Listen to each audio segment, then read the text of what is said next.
క్రీస్తునందు ప్రియమైన సంఘమా, ఆత్మదేవుని ఆత్మశక్తిని బట్టి, ఆత్మదేవుని మహాకృపను బట్టి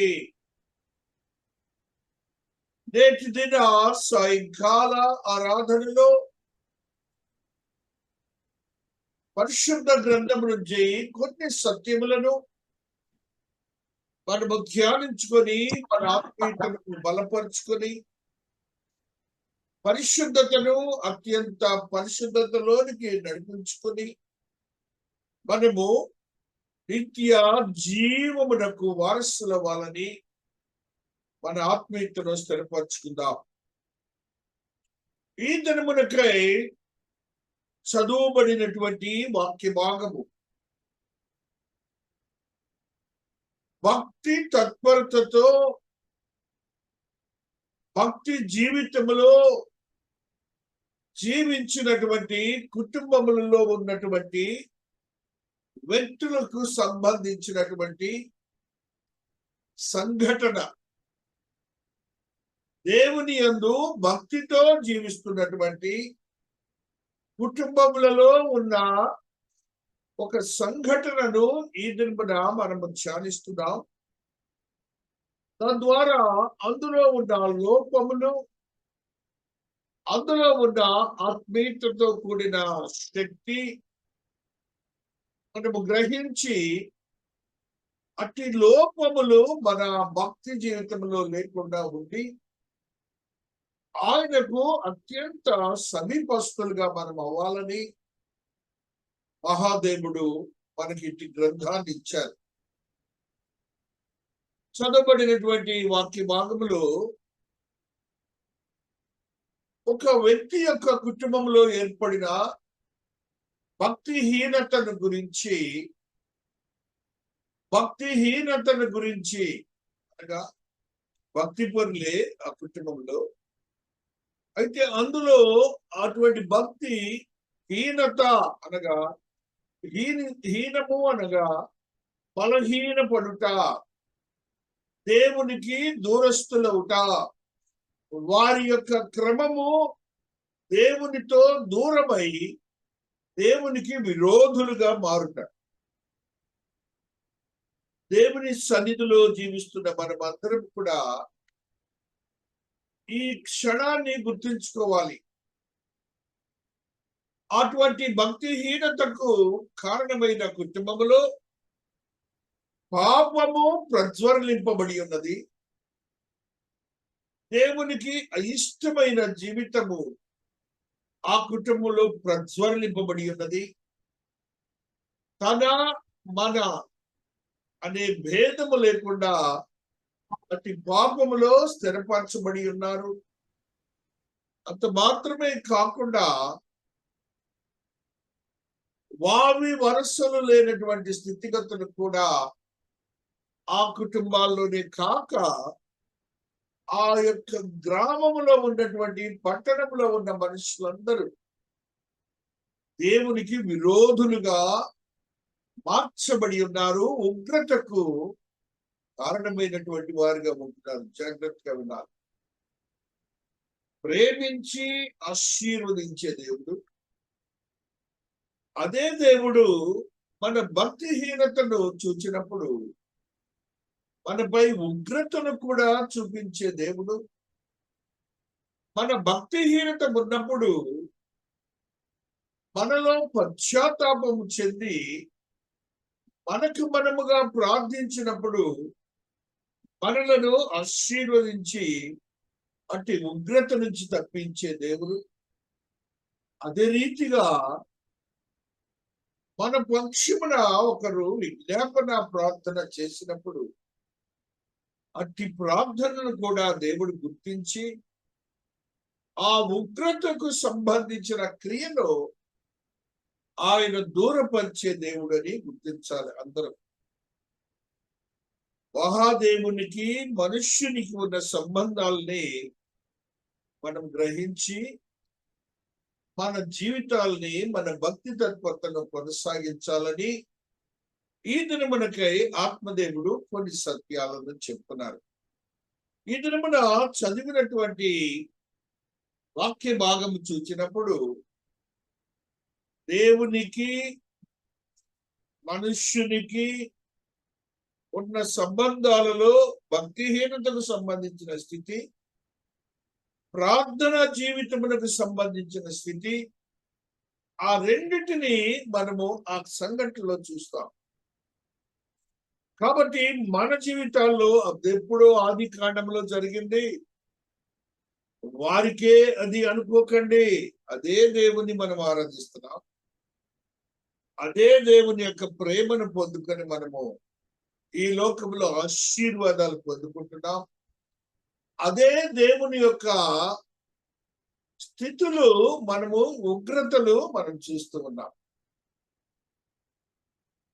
మనము చూస్తున్నటువంటి, మనము అనుభవిస్తున్నటువంటి ఈ వాతావరణ కాలుష్యము, మనము అనుభవిస్తున్నటువంటి ఇబ్బందికరమైన పరిస్థితులు వాతావరణంలో, సృష్టి క్రమంలో ఉన్న దానికి సంబంధించిన క్రియలన్నీ కూడాను విరోధముగా ఉండి మానవుని నైతిక దైనందిక జీవితమునకు ఇబ్బందిగా కలుగజేస్తున్న స్థితులు మనము గ్రహించినప్పుడు అది దేవుని ఉగ్రతకు కారణమని గ్రహించి, అది ఈ సంఘటన ద్వారా మనము యోచించాలి. ఈ సంఘటనలో ఒక పట్టణాన్ని నాశనం చేయాలనుకున్నారు దేవాతి దేవుడు. ఆయన నిర్ణయించుకున్నారు వారి యొక్క భక్తిహీనతను చూసి. అయితే అట్టి స్థితి జరుగుతుందని ఒక భక్తునికి తెలిసింది. ఆ భక్తుడేమో దేవుని ప్రార్థిస్తున్నాడు, అయ్యా క్షమించండి అయ్యా వారిని అని భక్తుడు దేవాతి దేవుని ప్రార్థిస్తున్నాడు. ఎంతమంది ఉంటే నీతిమంతులు లేను ఆ పట్టణాన్ని నాశనం చేయను, ఎంతమంది ఉంటే ఆ పట్టణాన్ని నాశనం చేయనని ఇద్దరు కూడా ఆ ప్రార్థనలో కాన్వర్సేషన్ కూడా జరుగుతుంది. సున్నితమైన మాటలు, ఇదేదో కథలుగా మీరు తీసుకోవద్దండి. మహాదేవునికి మనకున్న సంబంధాలు, ప్రేమలు, కృపను గురించి దేవుడు ఇద్దరు మాట్లాడుతున్నాడు. కాబట్టి ఒక వ్యక్తి ప్రార్థన దేవుడు వింటారని, ఆ ప్రార్థనలు సమంజసముగా ఉన్నదా లేదా కూడా దేవుడు చూస్తారని మనం గ్రహించాలి. ఇక్కడది ఎంతవరకు ఆ ప్రార్థనకు ఆ సందర్భానికి సంబంధం ఉన్నది. ఆ పట్టణం అంతా నాశనం చేయటానికి దేవుడు వచ్చారు. ఈయన అంటున్నారు, దేవుడు ప్రార్థించినప్పుడు, స్వామి అక్కడ నా బంధువు ఉన్నాడు, బంధువు కుటుంబం ఉన్నది, వారిని కాపాడు స్వామి అని అంటే, ఆ పట్టణంలో ఇంచుగా 10 మంది ఉంటే చాలు అంటున్నాడు దేవుడు. నేను నాశనం చేయను అన్నాడు. లేరు, 10 మంది కూడా లేరు. కాబట్టి ఆయన పట్టణాన్ని నాశనం చేయవలసిందే. ఆ నీతిమంతుడిగా చెప్పినటువంటి ఆ వ్యక్తి యొక్క ప్రార్థనను విని నీతిమంతుడిగా ఉన్న బంధువుని ఆయన రక్షించారు. సందర్భం అర్థమైంది కదండి. ఇప్పుడు మన జీవితాల్లో మనం ఏదో అనుభవిస్తూ ఉంటాం, దేవుని కృప మనపై ఉన్నదని యోచించండి. ఇక్కడ చదవబడినటువంటి వాక్యములో దాసురాలు ఒక మాటని మీ ముందుంచుతాను. 24వ వచనము 19వ అధ్యాయంలో, అప్పుడు యెహోవా సొదొమ మీదను గొమొర్రా మీదను యెహోవా యొద్ద నుండి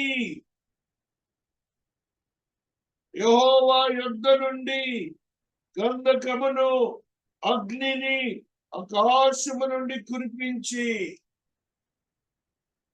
ఎక్కడి నుంచి వచ్చిందండి? యెహోవా యొద్ద నుండి. ఆశీర్వాదించే దేవుడు. ఆయన ఉగ్రతను ఆ గంధకము, కెమిస్ట్రీ స్టూడెంట్స్ తెలిసింది, గంధకము యొక్క ఆ వేడి, గంధకము యొక్క స్థితి ఆ ల్యాబ్ లో చూస్తుంటారు. ఇక్కడ దేవుని సన్నిధి నుంచి పడుతుందండి వర్షం లాగా,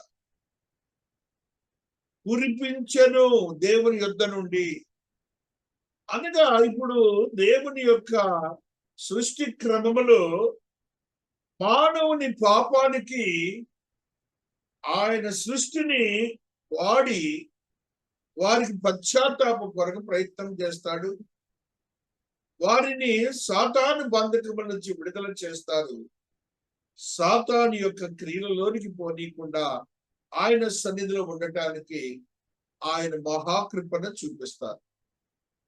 ఇక్కడ ఈ దినమునకై ఆత్మదేవుడు మాట్లాడుతున్న మాటల్లో ఆయన ప్రార్థన విని ఒక కుటుంబంలో ఉన్న వ్యక్తుల్ని, భార్యను, భర్తను, ఆ యొక్క ఇరువురు కుమార్తెలను దేవుడు ప్రేమించి ప్రార్థన విని, వారిని నీతిమంతుని ప్రార్థన విని వారిని కాపాడటానికి ఆ పట్టణము నుండి వెలుపలకు తీసుకుని వస్తారు. దేవుడే స్వయంగా పట్టుకొని తీసుకుని వస్తారండి. ఆ వెలుపలకు తీసుకొని వచ్చినప్పుడు ఇక ఆయన ఉగ్రతను ఆ పట్టణాలలో మీరు చూస్తున్నారు. ఆ పట్టణంలో చూస్తున్నప్పుడు భక్తి గల లోతు యొక్క కుటుంబములో భక్తిహీనతలో జీవించినటువంటి ఆయన భార్య తన పాత జీవితం వరకు, పాత జీవితముపై మక్కువ కలిగి ఆ ఉగ్రత ఎలాగుందో చూస్తూ ఉన్నది. మనం గ్రహించాల్సింది ఏంటంటే, దేవునితో, దేవుని సన్నిధిలో, దేవుని వాక్యానుసారం జీవించే వారము మరలా మన సొంత తెలుగులు అక్కడ ఉపయోగించవద్దండి. అక్కడ ఫెయిత్, విశ్వాసము, దేవునిపై దృఢమైన నమ్మకము మనకు ఉండాలి. తన భర్త చూడట్లేదు, ఆ హస్తాలు పట్టుకొని ఉన్నారు దేవదూతలు. ఈమెకి ఎందుకు వెనక్కి చూడాల్సిన ఆవశ్యకత ఏమున్నది? కాబట్టి మన జీవితాల్లో ఇలాంటి పరిస్థితులు ఎక్కువ అవుతున్నాయండి. దేవునితో ఉంటాం, భక్తిహీనతలో ఒక భాగం ఏంటంటే మన స్వంత ఆలోచన నమ్మటమే. ఇక లోతు నమ్మాడు, వెనక్కి తిరగలేదు. కుమార్తెలు నమ్మారు, వెనక్కి తిరగలేదు. భార్య వెనుకకు తిరిగి, ఎందుకు సొంత జ్ఞానం? మరలా దేవుని హస్తముల్లో ఉండి నీకెందుకు? మనము దేవునితో ఉండేవాళ్ళము. మనము ఆయనను నమ్మటానికి మనకున్నటువంటి మనస్సుల్ని స్థిరపరచుకోవాలని మహాదేవుడు మాట్లాడుతున్నారు. మన కుటుంబాల్లో, మన బిడ్డల విషయంలో తరచూ వస్తుంటాయి. మనకు అయ్యేగా మన సందర్భాలు, అంతకంటే మన కుటుంబాల్లో మనకి ఏమి లేవు. ఇక్కడ కూడా అంతే, ఆ కుటుంబంలోనే ఏర్పడింది సందర్భం, ప్రజ్వలింపబడినటువంటి పాపం. దేవుడు ఈ దినాన మనతో అందరితో మాట్లాడుతున్నాడు. భక్తిహీనత అనేది మీ జీవితాల్లో లేకుండా మీ దృఢమైన విశ్వాసాన్ని కలిగి ఉండి అంతము వరకు ఆయన ఆజ్ఞానుసారం జీవించడానికి మీ యొక్క మనస్సులను స్వంత జ్ఞానమును పెట్టి జీవించకండి. ఆయన వాక్య మధ్యలో ఇప్పుడు మనకు జరుగుతున్నది అది. అతి అనే తెలుగు వర్డ్ ఉంది. ఈ అతి ఏం చేస్తుందంటే, ఆ లోతు కుటుంబంలో లాగానే సందర్భాలు జరుగుతున్నాయి. మరలా ప్రాకులాడుతున్నాం, మరలా వేదనతో ఉంటున్నాం. వద్దండి, ఆయన మీద ఆధారపడదాం, ఇక అంతే అయిపోయింది. ఒక క్రమాన్ని దేవుడు ఏర్పాటు చేశారు, ఆ క్రమంలోనికే మనం వెళ్దాం. భక్తిహీనతను మన జీవితాల్లో ఉంటే తొలగించుకుందాం. పర్ఫెక్ట్ ఫెయిత్ అనే దానిని మన జీవితాల్లో కొనసాగించుకుందాం. అలాగనే మనకున్నటువంటి స్వంత జ్ఞానం ఉందిలే, ఆ జ్ఞానము లోకరీతిగా ఉన్న జ్ఞానము, పరిస్థితులు మన భక్తికి మాత్రం అడ్డు పెట్టకండి. దానికి ఇవ్వవలసిన ప్రాధాన్యత అంతే ఇవ్వండి. నీకున్నటువంటి ఆత్మీయతకి ఇవ్వాల్సిన ప్రాధాన్యతను అంతే ఇవ్వండి. మళ్ళా లోకరీతిగా ఉన్నటువంటి పరిస్థితులు మాత్రం దీనికి గుడి వేయకండి. వీళ్ళు అంతే చేశారు. వాళ్ళ యొక్క బంధువైన భక్తిపరుడైనటువంటి బంధువు ప్రార్థన దేవుడి విని వాళ్ళని ఆశీర్వదిస్తే, అందులో కూడా ఆశీర్వాదంలో కూడా మళ్ళా సొంత జ్ఞానంతో ఆ స్త్రీ వెనుకకు తిరిగి చూచినప్పుడు దేవుడు ఏం చేశారంటే, చూడండి, అయితే లోతు భార్య అతని వెనుక నుండి తిరిగి చూచి ఉప్పు స్తంభమాయను. అయితే అంటే మిగతా వాళ్ళు బాగానే ఉన్నారని అర్థం. ఈవిడ మాత్రము వెనుకకు తిరిగిందట, ఉప్పు స్తంభమాయను అంటున్నాడు.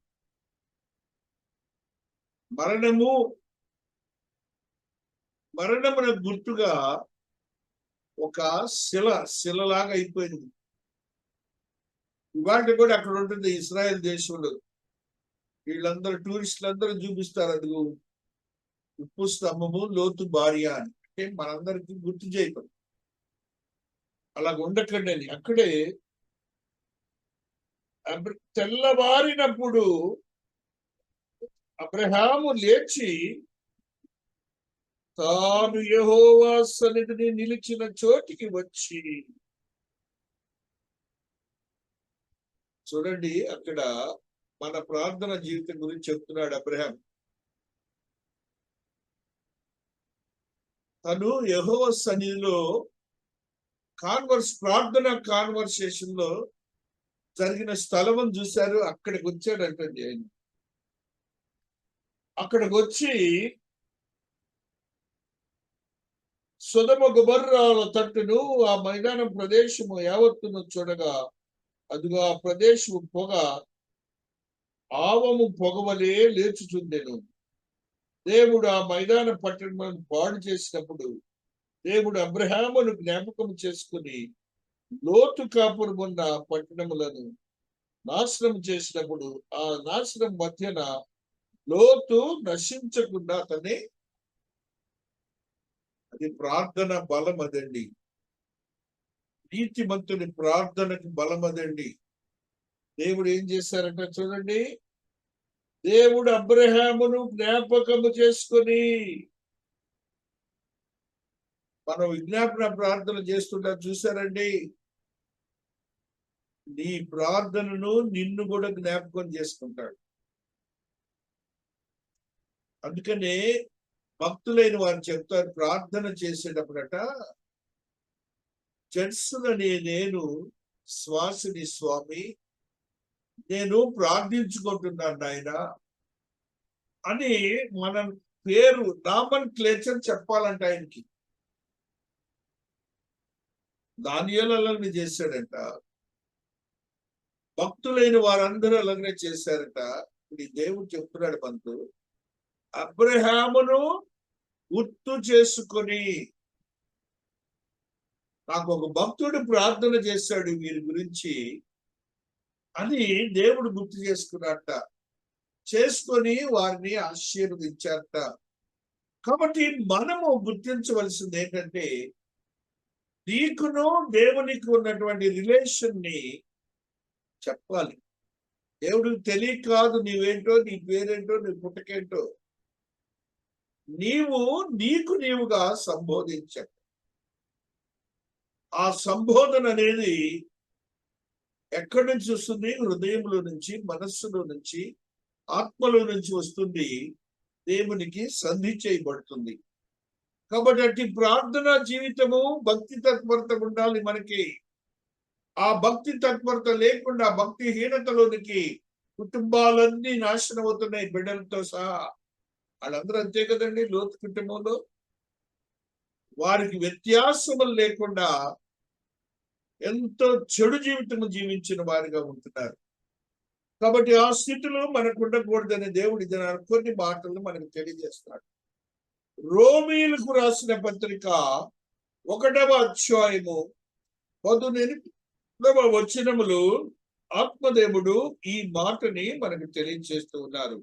రోమీయులకు రాసిన పత్రికలో 18వ వచనము 1వ అధ్యాయం. దుర్నీతి చేత సత్యమును అడ్డగించు మనుష్యుల యొక్క సమస్త భక్తిహీనత మీదను దుర్నీతి మీదను దేవుని కోపము పరలోకము నుండి బయలుపరచబడుచున్నది. చాలా సున్నితమైన మాట, మన భక్తి జీవితానికి అవసరమైన మాటలు.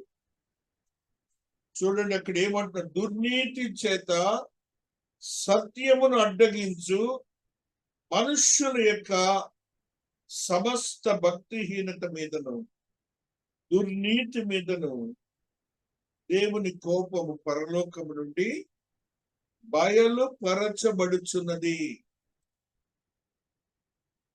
ఇవన్నీ కూడాను ఏదోలే అనే భావన ప్రక్కన పెట్టాలి. మనం ఈ సత్యాలు తెలిసినప్పుడు మనము దేవుడు చెప్తున్న దుర్నీతి చేత సత్యమును అడ్డగించు. నీతి ఆపోజిట్ వర్డ్ వచ్చి దుర్నీతి. అంటే దేవుని యందు భయభక్తులు కలిగి జీవించే వారిని నీతిమంతులు అంటారు. అనగా దేవుని యందు భయభక్తులు లేక తగ్గిపోతుంటుంది. వాటికి ప్రక్కన పెడదాంలే, ఆ దాన్ని భక్తిహీనత అంటారు. ఆ భక్తిహీనతను చేత ఏమవుతుందట, సత్యము అనగా వాక్యానుసారమైన జీవితానికి అడ్డుపడుతూ ఉంటుంది మన జీవితం. కాబట్టి మనకు తెలియకుండానే ఇవన్నీ మన జీవితాల్లో నడుస్తుంటాయి. అందుకని దేవుడు అట్లా చూడండి, దేవుని కోపము పరలోకము నుండి బయలుపరచబడుచున్నది. చాలా జాగ్రత్తగా వినాలి మనము, చాలా జాగ్రత్తగా ఉండాలి. పరలోకము నుండి బయలుపరచబడుతుంది. కాబట్టి ఇప్పుడు మనం అనుకుంటాం ఏదో జరిగింది అనుకుంటుంటాం, అలా కాదండి. అవి మన జీవితంలో మన భక్తిలో ఏదో ఒక డిగ్రీస్ తగ్గిపోతుందని అర్థం. అది మనం గ్రహించుకోవాలి. అది దాని యొక్క ఇన్ఫ్లుయెన్స్ కుటుంబాల్లో జరుగుతున్నట్టు మన మీద, మన బిడ్డల మీద జరుగుతూనే ఉంటుంది.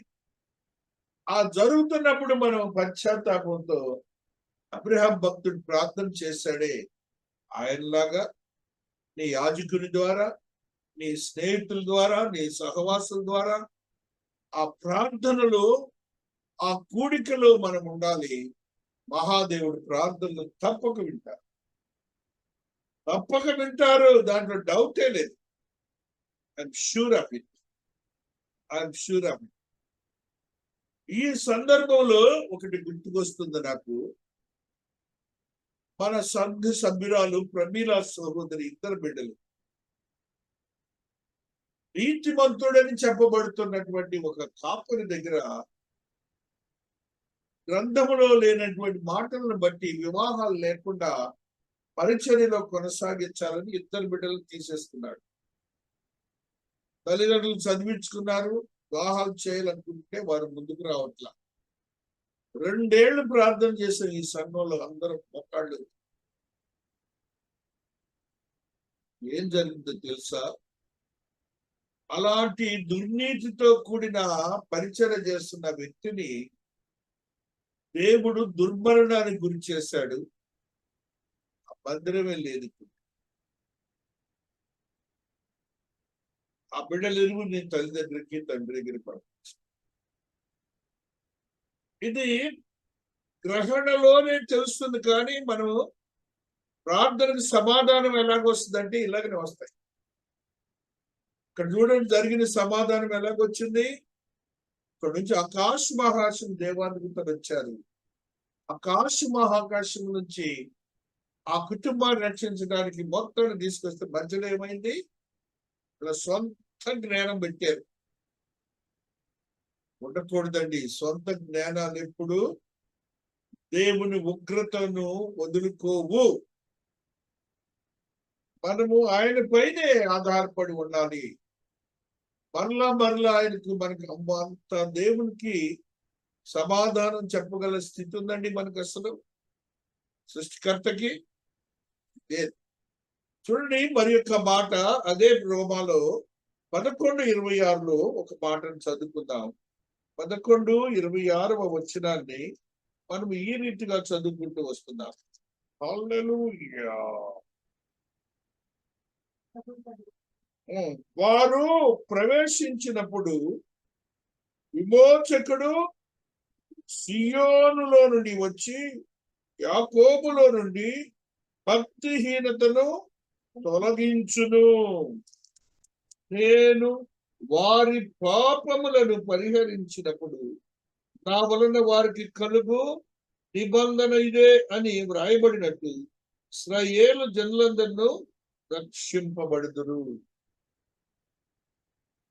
కాబట్టి ఇశ్రాయేలు సంతతి చూశారు, వారి గురించి మనకు ఒక ఉదాహరణగా చెప్తున్నాడు దేవుడు. ఆ ఉదాహరణలో భావమే పాపము, భక్తిహీనత. ఈ రెండిటిని మనం గమనించాలి. ఇవి మన జీవితాల్లో మనం ఏదో చదువుకొని ఉంటాం చిన్నప్పుడు అకాడమిక్ లెవెల్స్ లో. అది లోకములో బ్రతకడానికి, కానీ దేవుని జ్ఞానమునకు ఫిట్టింగ్ కాదండి. అది దేవుని జ్ఞానానికి ఫిట్టింగ్ కాదు. లోకంలో నువ్వు బ్రతకడానికే ఆ చదువులు. డిగ్రీలు రాసి బోర్డులు పెట్టుకునేవారు పూర్వం. అవంత వృధా అండి. మన యొక్క నీతి దేవుడు మన భక్తిని చూస్తాడు, మన భక్తిహీనతను బట్టి పనిష్మెంట్ ఇస్తాడు. ఒక సత్యాన్ని చదువుదాం. 2 తిమోతి 2:16 ఆత్మదేవుడు ఈ సత్యాన్ని మనకు తెలియజేస్తున్నారు. 2 తిమోతి 2:16 మహాదేవుడు అపవిత్రమైన వట్టి మాటలకు విముఖుడవై ఉండుము. అపవిత్రమైన వట్టి మాటలకు విముఖుడవై ఉండుము. అట్టి మాటలాడు వారు మరి ఎక్కువగా భక్తిహీనులగుదురు. చాలా సున్నితంగా దేవుడు చెప్తున్నారు. మన డిస్కషన్స్ లో ఒకసారి పిచ్చి మాటలన్నీ వస్తుంటాయి. అయితే ఇక్కడ తెలుగు మాటలు ఏంటంటే అపవిత్రమైన వట్టి మాటలకు. సందర్భం కాదు. ఒకవేళ ఇప్పుడు ఎలక్షనే వచ్చింది, దాని గురించి మనకెందుకు లేనిపోని మాట్లాడుకోవటం, వాడి గురించి వీడి గురించి. దాంట్లో ఏమవుతుందట, అట్టి మాటలాడువారు మరి ఎక్కువగా భక్తిహీనులగుదురు. మరి ఎక్కువగా ఆ మాట్లాడుతూనే భక్తిహీనత. ఆ ఒట్టి మాటలు మాట్లాడేవాడు ఉన్నాడు చూడు, ఆ సందర్భంలో వాడు మరి ఎక్కువగా భక్తిహీనుడు అవుతాడంట. ఇవన్నీ మనకి అర్థం కావు. భక్తిహీనతకి నిర్వచనాలు ఏంటో అర్థం కావు. మనం భక్తి పనులు అనుకుంటాం, లోకంలో అది పెద్ద జ్ఞానం అనుకుంటాం. వద్దండి. మనకి లోకము వైపు చూచినప్పుడు, భక్తిహీనతలోనికి వెళ్ళిపోతున్నప్పుడు దేవునికి దూరస్తుడివి, దేవుని ఉగ్రతకు సమీపస్తుడు అవుతున్నావని నువ్వు గుర్తించాలని ఆత్మదేవుడు తెలియజేస్తున్నాడు. మరి యొక్క సత్యాన్ని మనము చదువుకుంటూ వస్తున్నాం. మహాదేవుడు ఈ రీతిగా మాట్లాడుతూ వస్తున్నారు. హెబ్రీయులకు రాసిన పత్రిక 11వ అధ్యాయము 5వ వచనములో ఆత్మదేవుడు మాట్లాడుతున్నారు. విశ్వాసమును బట్టి హనోకు మరణము చూడకుండానట్లు కొనిపోబడిను. అతడు కొనిపోబడక మునుపు దేవునికి ఇష్టడై ఉండినని సాక్ష్యం పొందెను. కాగా దేవుడు అతని కొనిపోయిన గనక అతడు కనపడలేదు. ఈ సందర్భాన్ని బట్టి మనం గ్రహించాల్సింది ఏంటి? ఈ హనోక్ అనే ఆయన 365 సంవత్సరములు దేవునితో నడిచాడటండి. ఏ ఒక్క రోజు కూడా దేవునికి దూరస్తుడు కాలేదు. మనకున్న ఆదివారం ఒక రోజుకే దూరస్తుడు అవుతాం. మధ్యలో ఉన్న ఆరాధనలకి దూరస్తులు అవుతాం. ఈ హనోకుని గుర్తు చేస్తున్నాడు. ఇష్టుడైపోయాడంట దేవునికి.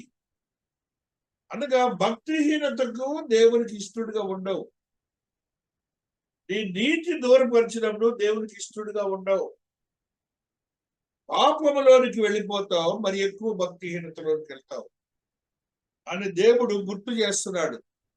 మనం ఎందుకు ఇవన్నీ తెచ్చుకొని ఇంత భక్తి పరులమని మనం దేవునికి స్పష్టతతో నిబంధన ముద్ర వేసిన వాళ్ళం.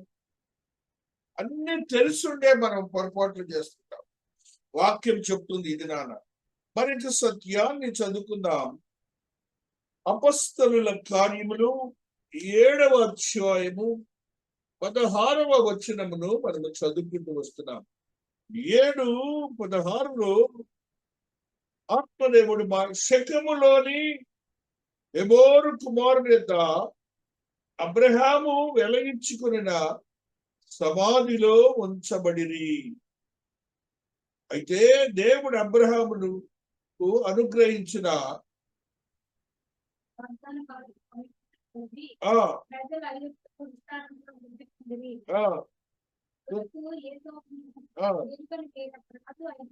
ఐగుప్తుని ఏలను ఆరంభించేది. ఇక్కడ మీరు గమనించాల్సింది ఏంటంటే, అబ్రహాం అనే వ్యక్తిని గుర్తు చేస్తున్నారు దేవుడు. యేషోబు అనే వ్యక్తిని గుర్తు చేస్తున్నారు. యేషోబు ఒక్క నిమిషం కూడా దేవుడిని వదిలిపెట్టలేదు. అబ్రహాము నమ్మిన రోజు నుంచి ఒక్క నిమిషం కూడా వదిలిపెట్టలేదు. చాలా సున్నితమైన మాట. ఆ యేషోబు అనేనేమో దేవుని ఎరుగని ప్రజలతో జీవిస్తూ దేవుణ్ణి వదిలిపెట్టారు. అబ్రహాం అనేనేమో ఆయన లోకరీతిగా ఉన్న దేవతలను ఆరాధించాడు. వాటిని వదలని దగ్గర నుంచి కూడా మరలా అటువైపు చూడకుండా ఈయన వైపే దృఢ విశ్వాసంతో ఉన్నాడు. అనగా వారి భక్తి చూడండి. ఇలాంటి సందర్భాలు మనకు ఏర్పడినా మనం బలహీన పడకూడదు. మన బలహీనతను దేవునికి తెలియజేయవద్దు. భక్తిహీనతను వస్తాయి. కానీ ఆ ఇరువురు వ్యక్తులు చూడండి, మీరు ఎలాంటి వ్యక్తులు స్ట్రాంగ్ గా ఉన్నారు. కానీ సందర్భాలు వచ్చినప్పుడు కానీలే సరేలే ఇవన్నీ ఈ డినామినేషన్స్ వచ్చేటప్పటికి మనల్ని బలహీనపరిచే మాటలతో అంత లేదులేండి అంటాడు ఇంకో పాత్రి. లేదండి, ఫండమెంటలిజం ప్రాథమికమైన స్థితులు ఇవన్నీ. భక్తి అనేది దానికి ఏమో ఇంచుకది ఇది ఏం పొల్లు లేవు, దీర్ఘాలు లేవు, ఒకటే ఒక మాట అంతే ఉండాలి. కానీ హెచ్చు తగ్గులు ఉండకూడదని అబ్రహాం చెప్తున్నాడు. అలాగనే ఈయన చెప్తున్నాడు, యేషోబు భక్తుడు చెప్తున్నాడు. యేషోబు అయితే ఏ బాల్యం నుంచి కూడా దేవునితో ఉన్నవాడు. అతను మరణించేంత వరకు కూడాను ఐగుప్తు దేశంలో ఇతర దేవతలను ఆరాధించే జనంతో ఉన్నా కూడా పొరపాటును కూడా ఆ బిడ్డ కొలగలేదు. అబ్రహాం అయితే ఎదిగిన రోజు నుంచి మరణించేంత వరకు కూడా దృఢ విశ్వాసంతో ఉన్నాడు, భక్తితో ఉన్నాడని గమనించాలి. అక్కడే మన యొక్క సత్యం గలేషియన్స్ లో 1:16లో ఆత్మదేవుడు ఈ సత్యాన్ని మనకు తెలియజేస్తాడు. గలతీయులకు రాసిన పత్రిక 1వ అధ్యాయం 16వ వచనములో మహాదేవుడు 6వ వచనములో మహాదేవుడు మాట్లాడుతున్నారు. 1:6 క్రీస్తు కృపను బట్టి మిమ్మల్ని పిలిచిన వారిని విడిచి భిన్నమైన స్వార్థ దట్టుకు మీరింత త్వరగా తిరిగిపోవుట చూడగా నాకు ఆశ్చర్యమగుచున్నది. అది మరి యొక్క సువార్త కాదు గాని క్రీస్తు సువార్తను చెరపగోరి మిమ్మను కలవరపరచువారు కొందరున్నారు. మేము మీకు ప్రకటించిన సువార్త గాక మరి యొక్క సువార్తను మేమే పరలోకం నుండి వచ్చిన ఒక దూత అయినను మీకు ప్రకటించినట్లా అతడు శాపగ్రస్తుడవును గాక. చాలా సున్నితంగా దేవుడు ఈ దినాన మాట్లాడుతున్నాడు. ఎందుకు చెప్పాడంటే, ఈ డినామినేషన్స్ లో వాళ్ళు ఇట్లా చెప్పుకుంటారు, వీళ్ళు ఇట్లా చెప్పుకుంటారు. అది కాదు, వాక్యము ఏదైతే ఉన్నదో అదే అంటున్నాడు ఆయన. ఆ వాక్యంలో సత్యానుసారమే విశ్వాసం జీవించాలి అంటున్నారు. ఆయన అంటున్న మాటలు చూడండి, మేము ప్రకటించిన సువార్త గాక మరి యొక్క సువార్తను మేమైనను పరలోకము నుండి వచ్చిన ఒక దూత అయినను మీకు ప్రకటించిన అతడు శాపగ్రస్తుడవును గాక. ఇవన్నీ తెలిసినా కూడా సంఘాల్లో కాపర్లలాగానే ఉన్నారు. విశ్వాసులు కూడా అలాంటివే కోరుకుంటున్నారు. వద్దండి, మన భక్తి ఎలాగుండాలంటే తొణికిసలాడకుండా ఉండాలి. కంటిన్యూలీ అనగా తొణికిసలాడకుండా కొనసాగించబడాలి.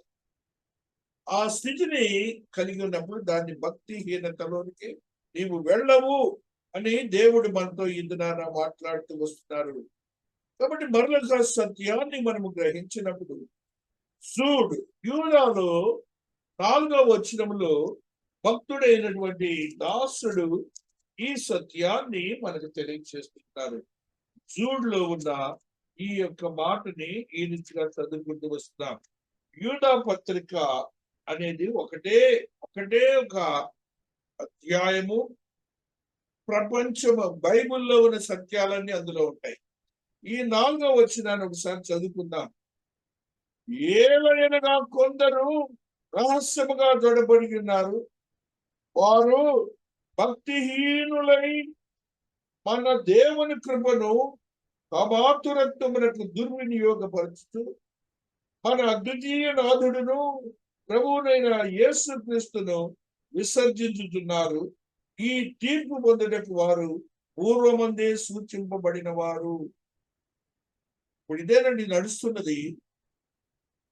ఎప్పుడో రాశాడు దేవాతి దేవుడు. ఏంటంటే అది కొందరు రహస్యముగా జొరబడి ఉన్నారు. జొరబడుట అంటే మీ అందరికి తెలుసు, వారి యొక్క భావోద్రేకాలన్నీ విరోధంగా ఉంటాయి. కాబట్టి ఎలాగోలాగా అక్కడ చేరి వీళ్ళందరినీ చెడగొట్టడానికే కానీ భక్తికి కాదు అని నెక్స్ట్ ఏమంటున్నాడు దేవుడు చూడండి. వారు భక్తిహీనులై మన దేవుని కృపను కామాతురత్వమునకు, దేవుని కృపను కామ ఆతృత. ఇక్కడ ఏంటంటే విగ్రహాలను ఆరాధించే ఆ వ్యభిచారములకు సంబంధించిన ఆతృతను చూశారు, కామములకు అట్లాంటిదంటే అది. దానికి అనగా వాక్యానుసారము జీవించినటువంటి స్థితికి ఆ మిగతా సహచారులందరినీ లాక్కొని పోతారంట జొరబడి. ఇక్కడ అంటున్నాడు చూడండి, మన అద్వితీయ నాథుడును ప్రభు అయిన యేసు క్రీస్తును విసర్జించుతున్నాడు. అద్వితీయ నాథుడు, అద్వితీయ అంటే మనకు తెలుసు కదా, రెండవ వాడు లేడు. నాథుడు అంటే భర్త, దేవుడు, ఒక యజమానుడు, రాజు, ఇన్ని పదాలు ఉన్నాయి. అందుకని ఇక్కడ ఆ పదాన్ని వాడటానికి కారణం ఏంటంటే మనకున్నటువంటి సంఘాలు ఆయన రక్తాన్ని బట్టి వచ్చినవే, ఆయన ఇచ్చినవే. ఇవన్నీ తెలుసుండి కూడా ఆయనను విసర్జించేటట్టుగా చేస్తారు. యేసుక్రీస్తు దేవుడు కదా అంటారు సంఘాలు. తెలుసా మీకు? అసలు ఎలాగ తయారయ్యారంటేనండి, దాన్ని బట్టి కొన్ని ఉదాహరణలు తీసుకొని చెప్తుంటారు. ఇక్కడ ఎందుకంటే ఆ మాట చెప్తున్నాడు, దేవుడేగా రాసింది గ్రంథం. మనం విమర్శలకు పోవద్దండి, వాక్యముకి ఉన్న భక్తిహీనతలోనికి వెళ్ళవద్దండి. ఆ భక్తిహీనులందరినీ దేవుడు పనిష్మెంట్ ఎలాగిస్తాడు ఇలా చెప్తున్నాడు చూడండి. అదే యూదాలో చూడండి, భక్తిహీనులకి నిర్వచనాలు చెప్తున్నాడు ఇక్కడ. ఆదాము 14వ వచనం, ఆదాము మొదలుకొని 7వ వాడైన హనోకు కూడా వీళ్ళని గూర్చి ప్రవచించి ఇట్లా నేను ప్రవచించారంట. ఆదాము నుంచి హనోకు తీయడము, వీళ్ళందరినీ ఏమంటున్నాడు? ప్రవక్తలు అంటున్నాడు దేవుడు. ఆదామును కూడా ప్రవక్త అంటున్నాడు, హనోకును కూడా ప్రవక్త అంటున్నాడు. వాళ్ళందరూ ఎలాగ ప్రవచించారట? ఆదాము చెప్పాట, హనోకు కూడా చెప్పాట. చూడండి ఏమని చెప్పారు వాళ్ళు. ఇదిగో, ఈ మాట కూడా తెలుగు మాట వినండి. ఇదిగో, గ్రామాల్లో పొలాల్లో తినప్పుడు దూరంగా ఉన్న వ్యక్తికి వినపడాలి అని అంటే ఇలాంటి సందర్భంతో కూడా అరుపులు అరుస్తారు. దేవుడు ఈ ఆదాము నుంచి అనుకున్న ప్రవక్తల ద్వారా నిద్రపోతున్న మనలాంటి విశ్వాసులము, లేకపోతే భక్తిహీనత కలిగినటువంటి దాసులు, ఆ యొక్క కాపర్లు బోధిస్తున్న, సువార్థికులు బోధిస్తున్న, బోధకులు బోధిస్తున్న బోధలో ఉన్న వారులారా, వారితో ఏమంటున్నాడంటే దేవుడు, అందరికీ తీర్పు తీర్చుటకును వారిలో భక్తిహీనులందరూ భక్తిహీనముగా చేసిన వారి భక్తిహీన క్రియలన్నిటిని గూర్చి, భక్తిహీనులైన పాపులు తనకు విరోధముగా చెప్పిన కఠినమైన మాటలన్నిటిని గూర్చి వారిని ఒప్పించుటకును ప్రభువు తన వేవేల పరిశుద్ధుల పరివారంతో వచ్చాడు. భక్తిహీనతకి ఏమేమి అంటించాడండి దేవుడు ఇక్కడ? భక్తిహీనముగా చేసిన భక్తిహీన క్రియలు, భక్తిహీన పాపములు. అంటే భక్తిహీనతకి క్రియలు, పాపములు ఇవన్నీ కూడాను మన దేవుని దృష్టిలో మనం చేస్తూనే ఉంటాం. మన మందిరాలకు వెళ్ళే విషయంలో కానీ, ఆ మందిరంలో దేవునితో ఉండే విషయంలో కానీ, మన మనస్సు, ఆత్మ, శరీరము ఏదైతే ఉంది ఇవన్నీ కూడా భక్తిహీన క్రియలు, భక్తిహీన పాపములు. మనంగా దేవునితో ఉంటూనే మరలా పడిపోతుంటారు జనం. వద్దండి వద్దండి, వీళ్ళందరికీ రేపొద్దున తీర్పు, జడ్జిమెంట్ ఉందంటున్నాడు దేవాతి దేవుడు. ఆ జడ్జిమెంట్ చొప్పున చూడండి 16లో, వారు తమ దురాశల చొప్పున నడుచుచు. ఏంటండి? తమ దురాశల చొప్పున నడుచుచు. సొంత ఆలోచన దురాశ అంటున్నాడు దేవుడు.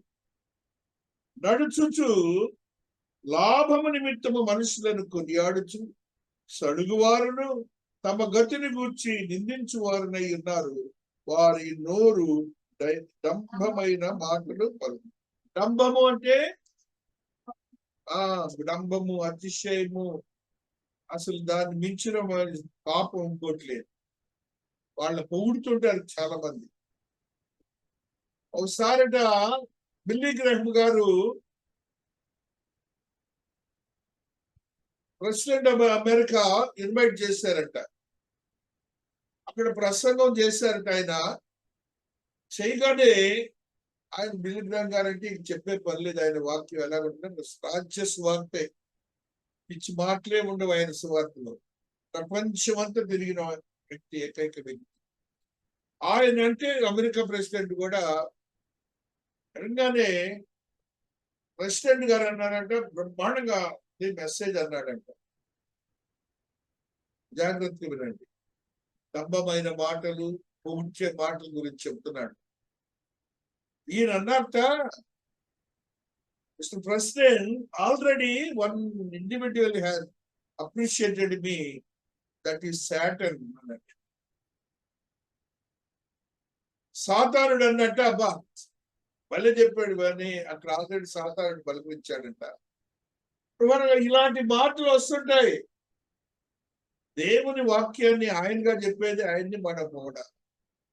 అక్కడ ఈ మాటలతో దేవుడు మనల్ని బలహీనపరుస్తున్నాడు సాతానుడు అనే స్థితిని తెలియజేస్తున్నాడు.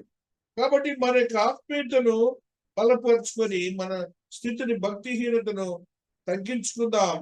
మా దేవుని యొక్క ఆత్మీయతలో స్థిరపరచబడ్డామని ఆత్మదేవుడు మనతో ఈ దినాన మాట్లాడుతూ వస్తున్నాడు. కాబట్టి క్రీస్తునందు ప్రియమైనటువంటి వారులారా, కీర్తనాకారుడు ఒక మాటను చెప్తున్నాడు. 73వ అధ్యాయము 11వ వచనంలో ఈ మాటని చదువుకుంటూ వద్దాం. 73:11లో ఆత్మదేవుడు మాట్లాడుతున్న ఈ సత్యాన్ని ఈ రీతిగా చదువుకుంటూ వస్తున్నారు. హల్లెలూయా. దేవుడు ఎట్లు తెలుసుకొనును? మహోన్నతునికి తెలివి ఉన్నదా అని వారు అనుకో.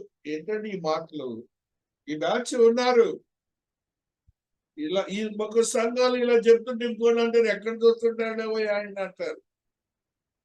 ఇదిగో ఇట్టివారు భక్తిహీనులు, వీరు ఎల్లప్పుడూ నిశ్చలత గలవారై ధనవృద్ధి చేసుకుందరు. నా హృదయమును నేను శుద్ధి చేసుకొని ఉండుట వ్యర్థమే, నా చేతులు కడుక్కొని నిర్మలుడై ఉండుట వ్యర్థమే. దినమంతయు నాకు బాధ కలుగుచున్నది, ప్రతి ఉదయమున నాకు శిక్ష వచ్చుచున్నది. ఈ లాగు ముట్టుని నేను అనుకుని ఎట్లా, నేను నీ కుమారుల వంశమును మోసపుచ్చిన వాడనగుతును. కాబట్టి మనకున్నటువంటి జీవితంలో ఇవన్నీ జరిగాయి. బిడ్డల విషయంలో ఇబ్బందులు పడుతుంటావు చూశారు. మనకు తెలియకుండా చేసిన పాపాలు ఇలాంటి విషయాలు ఉంటే దేవుడిని అడగండి. దేవుడు ఎంత మంచి దేవుడు అంటే, ప్రేమ గల దేవుడు మన దేవుడు, ఆశీర్వదించే దేవుడు. అలాగనే మనకు ఒక మాట చదువుకుంటూ వస్తున్నాం.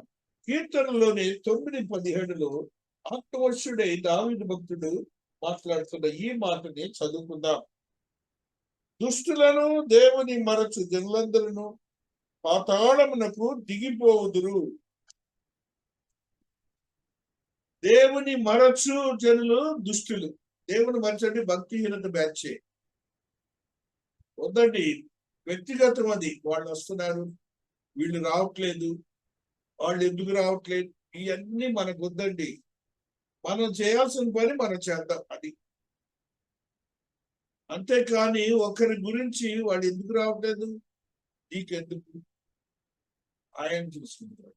నా తీర్పు రాదు అన్నాడు కదా, నాకు సంబంధించింది నువ్వెందుకు తీర్పు తీరుస్తావంటాడు. వద్దండి మనకి. నీ వరకు నువ్వు ఎలాగున్నావు నేను అనేది ఉంటుంది. రావట్లేదు తెలియచేయటం అనేది నా వంతు, తెలియచేయటం అనేది నా వంతు. ఏది తెలియజేసిన విషయాన్ని వాడు ప్రాక్టీస్ చేయకపోవటం అనేది వాళ్ళ వంతు. అంతేకాని మనకి మనముగా దుష్టుడు కావద్దు. దేవుని దృష్టిలో భక్తిహీనతలోనికి మనం వెళ్ళొద్దు. మహాదేవుని యొక్క ఆత్మీయతను మనం పాడు చేసుకోవద్దు. ఆదికాండము 13వ అధ్యాయము 10వ వచనములో ఒక సత్యాన్ని చదువుకుందాం. 13:10లో ఉన్న ఈ సత్యం, లోతు తన కన్నులెత్తి యోర్దాను ప్రాంతమంతటికి నీ చూచెను. యెహోవా సొదొమ గొమొర్రాను పట్టణము నాశనం చేయకమునుపు సోయరుకు వచ్చే వరకు అదంతయు యెహోవా తోట వలెను ఐగుప్తు దేశం వలెను నీళ్లు పారు దేశమై ఉండెను. దేవుడు మనకు ఆశీర్వాదాలు ఇస్తాడండి. ఇలాగనే న్యాయంగా మాట్లాడితే మన పూర్వం జీవితం చూద్దాం. మన పుట్టుక, మన పెరిగిన విధానము, మన సమస్యలు, మన తల్లిదండ్రులు, మన పితరులు, దాంట్లో మన యొక్క స్థితిని మన తోటి వారితో పోల్చుకుని చూస్తే మనం ఎంత ఆశీర్వదించబడ్డామో చూసుకోవాలి. లోతుకి అలాంటిది ఇచ్చాడండి. కొవ్వు బట్టి మనము చక్క సర అయిందనే బడాయిపోయిపోతుంది. దేవుడు కాదు ఇది నా సొంతం అంటాడు జ్ఞానం. లేదండి, ఏది చేసినా ఆయనేనండి మనకు చేసేది. ఇప్పుడు అదే దేవుడు చెప్తున్నాడు. లోతుకి ఎలాంటి ప్రదేశం ఇచ్చాటండి? ఏదేను వనం వలె. దేవుని యొక్క ప్రదేశం నాకు ఇస్తే కూడా దాని నాశనానికి, అలాంటి పరిస్థితుల్లోనికి మనం వెళ్ళొద్దండి. మహాదేవుడు ఈ దినాన్ని మాట్లాడుతున్న మాటల్ని మనం ఆయన ఉగ్రతకు కారకులు కాకూడదని మహాదేవుడు చెప్తున్నాడు. ఆ ప్రకటన 19:15లో ఒక సత్యాన్ని చదువుకుందాం. ప్రకటన 19:15లో మహాదేవుడు ఈ మాటని మనకు తెలియజేస్తున్నారు. 19వ అధ్యాయము 15వ వచనములో ఈ సత్యము లిఖించబడి ఉన్నది. జనములను కొట్టుటకై ఆయన నోట నుండి వాడిగల ఖడ్గము బయలువెళ్తున్నది. ఆయన ఇనుపదండంతో వారిని ఏలును. ఆయనే సర్వాధికారియగు దేవుని తీక్షణమైన ఉగ్రతను మద్యముతోటి త్రొక్కును. రాజులకు రాజును ప్రభులకు ప్రభు నామము ఆయన వస్త్రం మీదను తొడ మీదను రాయబడి ఉన్నది. ఇది రేపు తీర్పులో చెప్తున్నాడు దేవుడు. మన రక్షింపబడని వారి సంగతి పక్కన పెట్టండి. రక్షింపబడి భక్తిలో లేనటువంటి మనలను దేవుడు ఏ రీతిగా చేయబోతున్నాడో, ఉగ్రత కారణం చేస్తున్నాడో మనం గుర్తించాలి. కొద్దిపాటి ఇలాంటి బలహీనతలు ఉంటే వాటిని మనం తగ్గించుకొని దేవుడికి అత్యంత సమీపవుతాం. మహాదేవుడు మంచి దేవుడు అండి. మన దేవుడు నిన్ను ప్రేమించి ఆయన సొత్తుగా చేసుకున్నాడు. రక్షణ భాగ్యాన్ని ఇచ్చాడు. ఆయన కుమారత్వాన్ని ఇచ్చాడు. ఆయన మహిమ స్వరూపాన్ని ఇచ్చాడు. ఆయనతో నిత్యము జీవించే యోగ్యతను కూడా ఇచ్చాడు. దాన్ని మనం కొనసాగించుకొని వాక్యానుసారం జీవించి భక్తిహీనత లేని జీవితాన్ని కలిగి ఉందాం. దేవునికి అత్యంత ఇష్టమైన బిడ్డలుగా అబ్రహాము, యేషోబుల వలె ఉండి, ఇంకనూ అనేకమైన భక్తులు ఉన్నారు, వారి వలె ఉండి మన జీవితాలను కొనసాగిద్దాం. దేవుడు ఈ పరిశుద్ధ వాక్యమును దీవించి ఆశీర్వదించునుగాక. ఆమేన్.